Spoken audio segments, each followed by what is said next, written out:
Hi everyone, today we will talk about how to fix WhatsApp call reconnecting. To know how to fix WhatsApp call reconnecting, you should just go to settings like this. We will click. After that, in this page, you will go to apps, default apps, app settings. When you will see this list, you will go down to find the application of WhatsApp here like this. Then in this page you will click first stop, and after that you will enter to storage.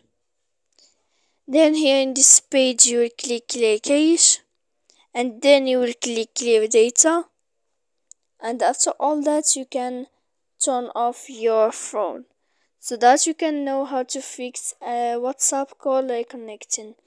So please don't forget to support us by like and subscribe. See you next time.